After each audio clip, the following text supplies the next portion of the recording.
So this is my first attempt at trying something new with my makeup.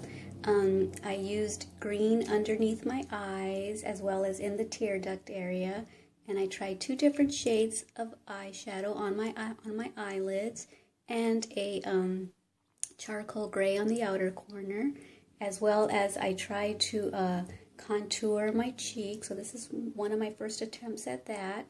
And I also tried to contour my nose to make it appear a little thinner, but I did notice that I applied it a little crooked. So anyway, and I also contoured along here because they say that you can also make it appear as though you don't have a little double chin. And now that I'm getting older and a little heavier, I have a little bit of a double chin.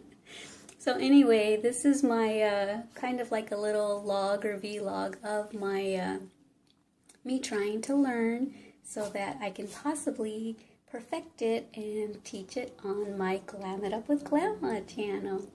So anyway, talk to you later, all my Glama beauties. Bye!